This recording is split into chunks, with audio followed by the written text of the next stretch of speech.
승리의 날에 있었던 여러 일들을 계속해서 소개하고 있었습니다. 하나님께서 이스라엘 백성들을 어떻게 지키시고 유대인들을 어떻게 지키시고 그들 가운데 상상하지 못했던 방법으로 놀라운 회복, 그 회복을 넘어서는 온전한 승리, 이것을 경험하게 하여 주셨는데, 그 승리의 날이 계속해서 이어져서 묘사되고 있는데, 하만뿐만 아니라 하만의 아들들까지도 다 죽임을 당했다. 그리고 오늘 9장에서 읽지는 않았지만 수사에 있는 유대인들을 죽이려고 했던 사람들, 그리고 각 지방에 유대인들을 죽이라라는 그런 이야기가 있자마자 악의를 드러내고 적의를 드러내고 유대인들을 해하려고 했던 사람들까지도 다 죽음을 맞게 되는 이제 그런 일들을 쭉 이제 소개하고 있습니다. 한순간에 완전히 몰락했을 뿐만 아니라 하나님께서 이런 여러 일들에 거의 후환을 남겨두지 않을 정도로 아하수에로 왕을 통하여서 이렇게 일하고 계시는 것을 보게 되는데, 하나님께서 모세에게 말씀하셨던 아말렉과 영원히 너희들이 싸워라, 완전히 진멸해라. 이 모든 사람들이 아각 사람 함므다다의 아들 하만이 아말렉 사람이었고, 이것이 계속해서 지난 시간이 아주 많이 지난 다음에도 하나님께서 당신이 말씀하신 일들을 계속 이루고 계신다라는 그런 관점에서도 볼 수 있다는 점이 굉장히 흥미롭게 다가왔습니다. 오늘 이 본문 말씀 중에서 우리가 두 절을 뽑아서 읽었는데, 이것을 통해서 하나님께서 이 승리 가운데, 승리하는 삶 가운데 우리에게 주목하게 하시고 또 본질적으로 질문하게 하는 중요한 질문 두 가지를 우리가 함께 질문해 보고 오늘 우리가 대답하면서 믿음으로 붙잡고 싶습니다. 첫 번째는 굉장히 중요하고 본질적인 질문이면서 어떤 때는 우리를 움찔움찔하게 하는 질문 한 가지가 있습니다. 우리가 하는 행동, 우리가 하는 일, 심지어 우리가 믿음으로 승리하는 길에 주님께서 우리에게 직접 물으실 때도 있고, 우리가 우리 스스로 물어야 할 때도 있고, 하지만 정말 주위에 있는 많은 사람들이 의심의 눈으로 우리에게 물어보는 말이기도 합니다. 10절 말씀을 보면, 유다 사람의 원수요 함므다다의 아들인 하만의 10아들도 죽였다. 유다 사람들은 그들을 죽이기는 하였지만 그들의 재산은 빼앗지 않았다. 이렇게 나와 있습니다. 그들이 아하수에로 왕의 명령에 따라서, 포고문에 따라서 유대인들을 죽이려고 했던 사람들에 대해서 복수하는 장면이 나오는데, 그런데 세 번이나 반복되어서 나오는 표현 한 가지가 있습니다. 그런데 그들이 재산은 빼앗지 않았다라고 나와 있는 것입니다.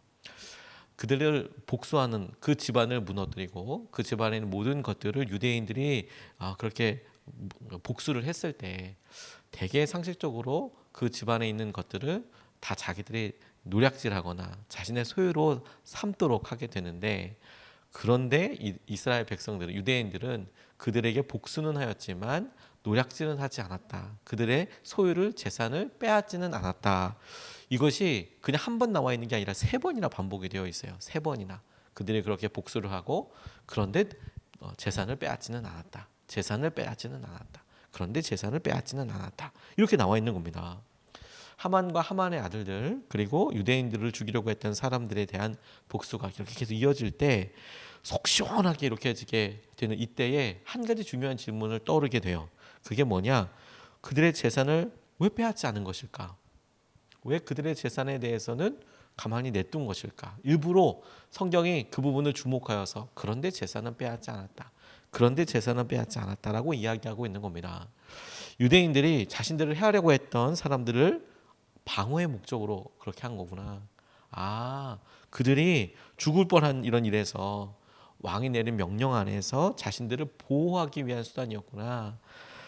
돈 때문이 아니었구나.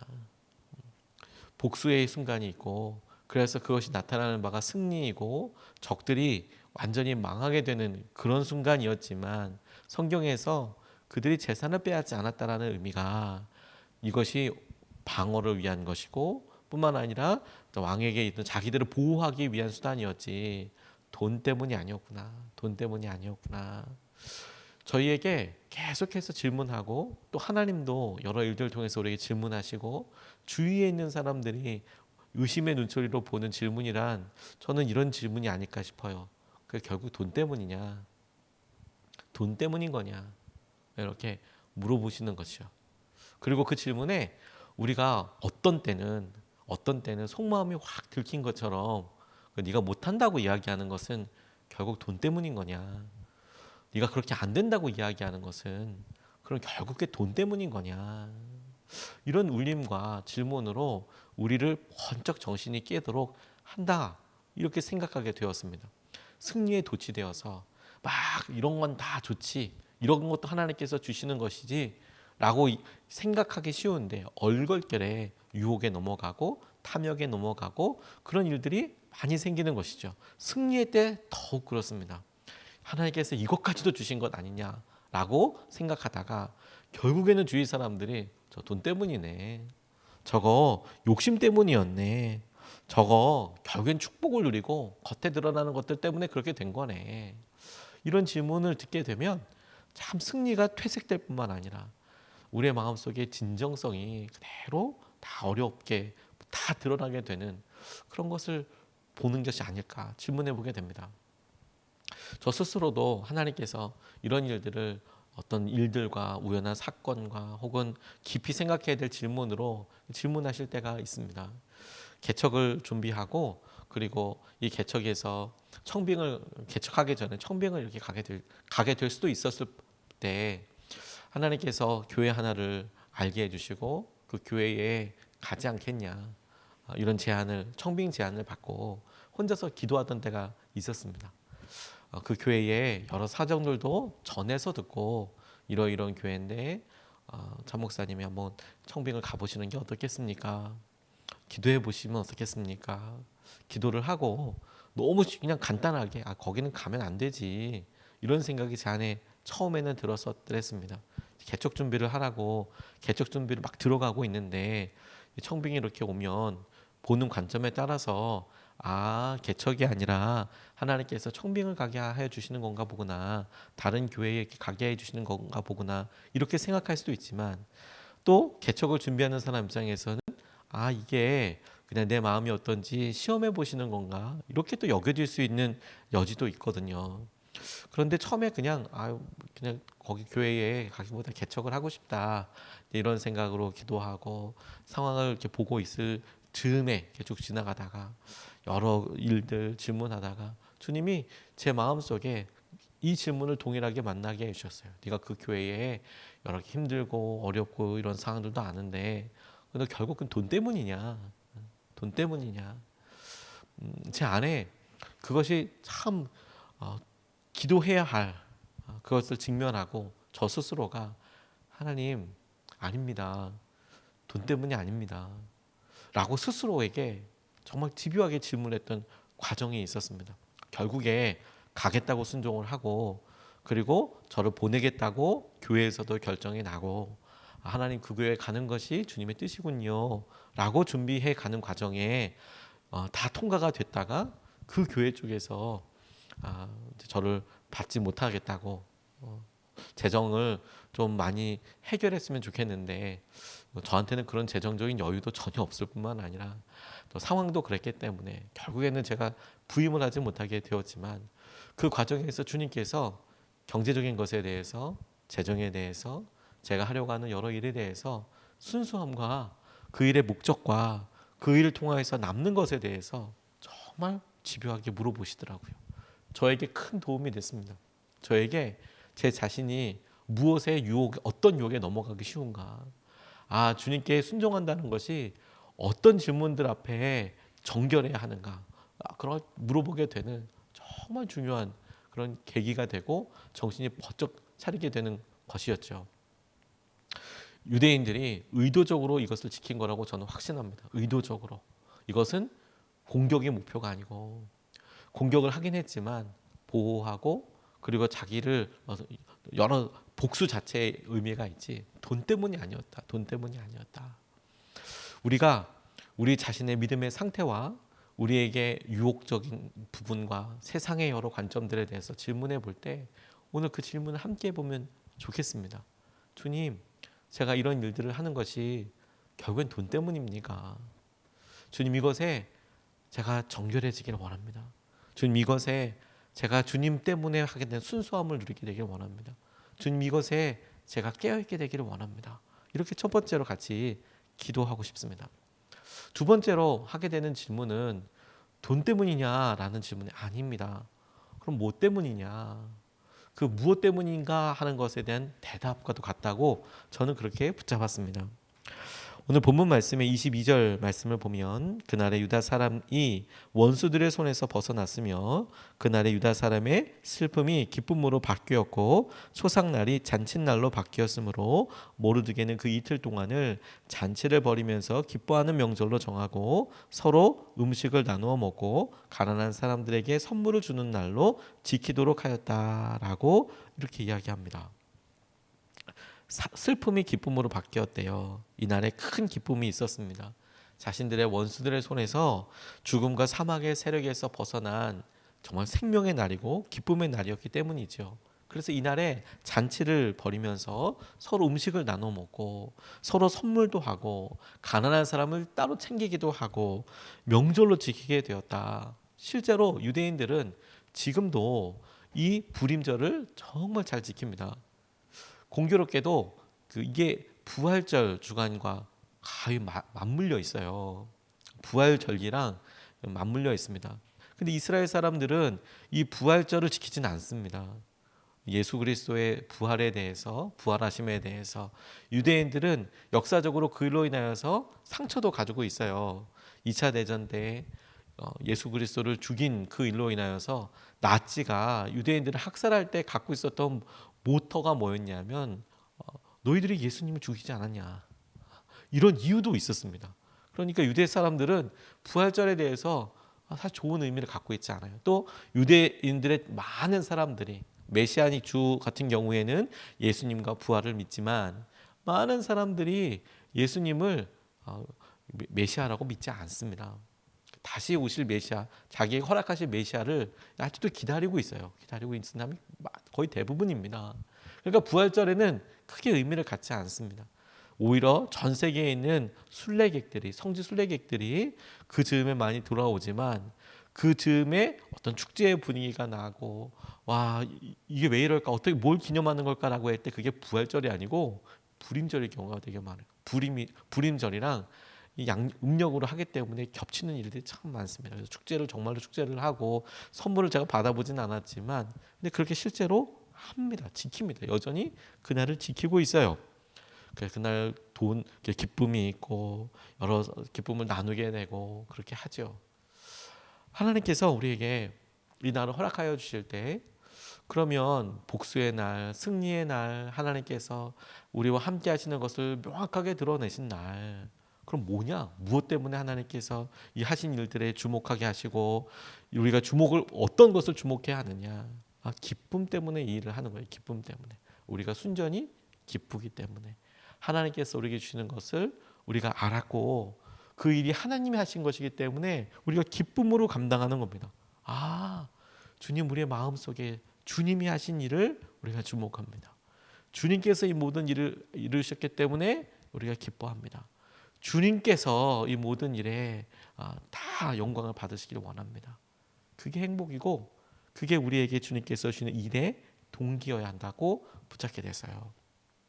느헤미야가 그가 페르시아에서 그가 왕궁에서 왕의 바로 옆에서 이렇게 술잔을 시중드는 그런 시종장이었습니다. 관원이었습니다.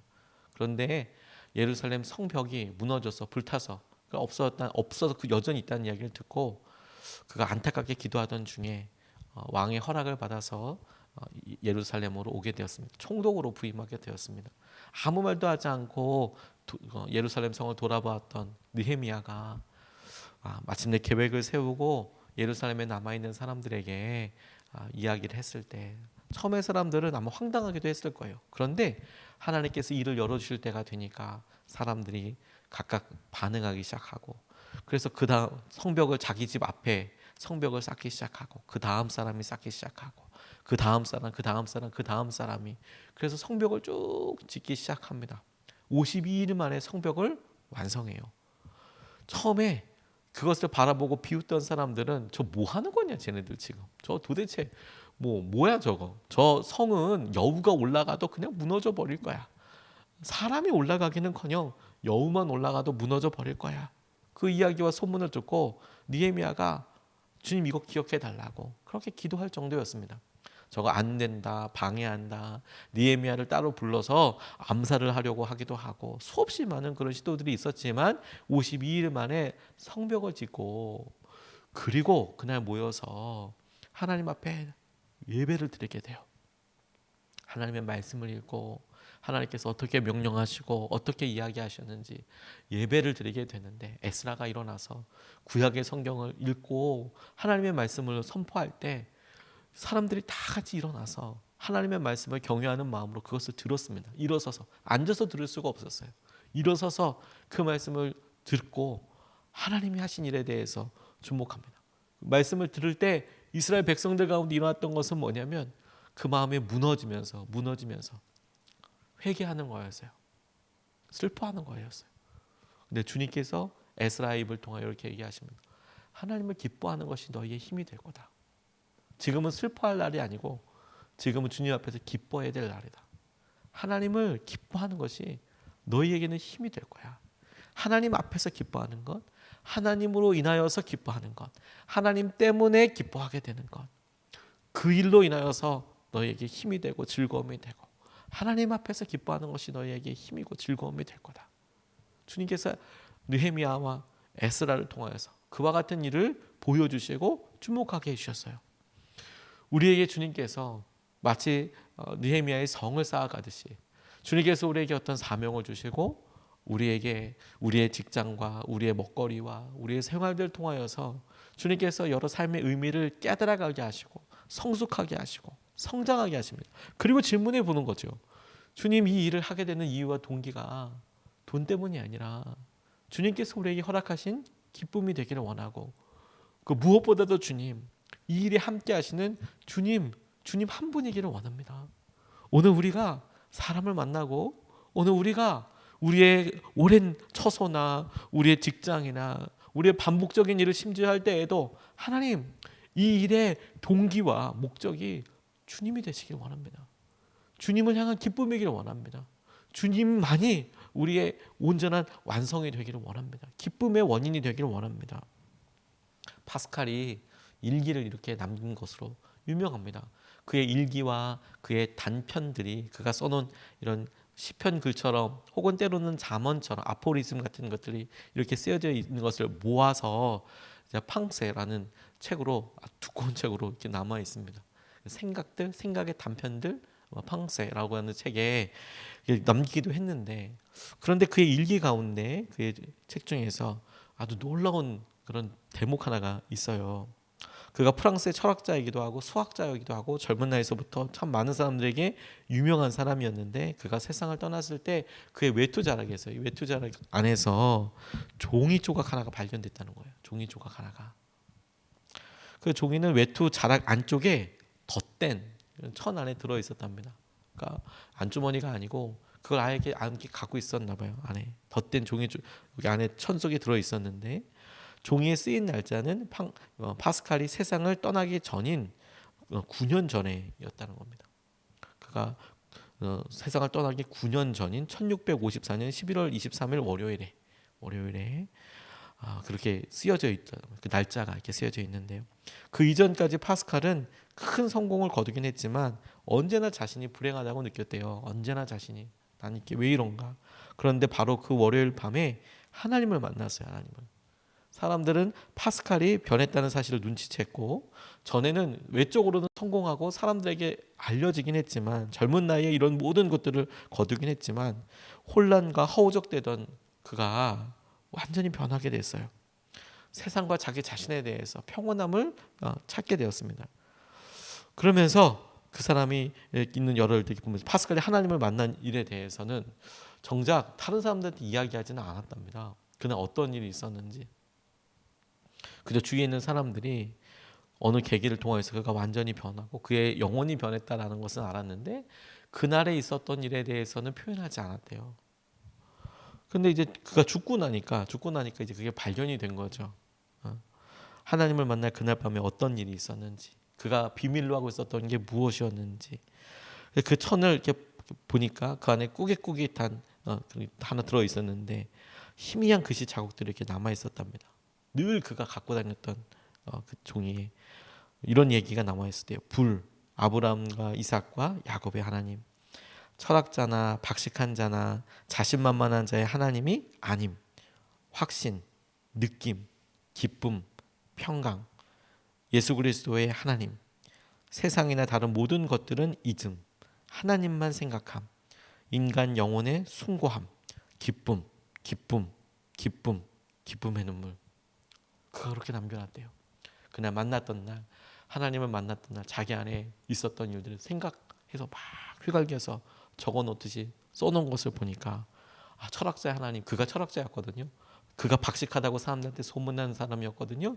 그런데 철학자의 하나님도 아니고 박식한 자의 하나님도 아니고 아브라함과 이삭과 야곱의 하나님, 살아계신 그 하나님께서 내게 왔을 때 확신과 평강과 이런 것들 내게 강력하게 임하고 세상의 모든 것들은 다 잊혀지고 하나님만 생각하게 되고 그리고 숭고함에 살아나고 무엇보다도 기쁨이 끊임없이 안에서 파스칼 안에서 일어나게 되었다. 그날 밤에 그가 세상을 떠나기 9년 전에 하나님을 온전히 만나게 됐던 그날에 기쁨이 떠나지 않았다. 이스라엘 사람들이 하나님께서 주신 놀라운 회복과 복수의 날을 맞았을 때 그들이 축하하고 일에 기뻐하고 그런데 하나님께서 물으시는 것 같아 보였습니다. 그 승리의 내용 중에 돈 때문이냐? 아닙니다, 주님. 그럼 무엇 때문이냐? 하나님 때문입니다. 하나님이 이루신 일 때문입니다. 하나님께서 하신 일 때문에 그렇습니다. 저희는 하나님이 기쁩니다. 이 날이 기쁨의 날입니다. 주님 때문입니다. 저는 이것이 주님께서 우리의 삶에 승리를 이루시기를 간절히 원하는 우리 모두에게 하나님께서 주목하게 하시는 일이라고 싶습니다. 돈 때문이 아니라 기쁨 때문입니다. 그 기쁨은 주님 바로 당신 때문입니다. 하나님 때문에 우리가 기쁩니다. 하나님, 예수님 한 분이면 우리가 충분합니다. 다른 것은 필요 없습니다. 그것이 우리 삶의 중심이 되어서 오늘도 우리에게 주님께서 허락하신 기쁨이 우리의 삶의 동기가 되고 주님께서 우리에게 말씀하시는 약속과 그 기쁨이 우리에게 기대함이 되고 주님 앞에 온전히 나아가게 되는 그런 통로가 되시기를 주님의 이름으로 축복합니다. 오늘 두 가지 말씀을 같이 나눴습니다. 조심스럽게 다시 한번 질문해 봅니다. 돈 때문이냐? 너 지금 안 된다고 이야기하는 거, 힘들다고 이야기하는 거, 결국 그러니까 돈 때문이냐? 라는 질문에 주님, 아닙니다. 주님 때문입니다. 너 기쁨의 이유가 뭐냐? 라고 물으실 때 주님이십니다. 주님 한 분이면 충분합니다. 기쁨 때문에, 사랑 때문에 주님 이 일을 하게 되기를 원합니다. 우리가 하고 있는 사역에, 봉사에, 우리의 직장에, 우리의 가정의 모든 일에 주님 때문입니다. 기쁨 때문입니다. 주님, 그것밖에 없습니다. 이것을 붙잡고 두 번 나눠서 같이 기도하고 싶습니다. 첫 번째, 돈 때문에 하나님이 허락하신 것들을 왜곡하거나 욕심내지 않게 해주시고 유혹을 넘어서게 해주십시오. 주님, 돈 때문에 넘어지지 않게 해주십시오. 하나님이 허락하신 것들을 왜곡하거나 욕심내지 않게 하시고 유혹을 넘어서게 하여 주십시오. 주님께서 행하신 은혜를 아버지가 붙잡게 하여 주십시오. 우리가 첫 번째로 같이 함께 기도하겠습니다.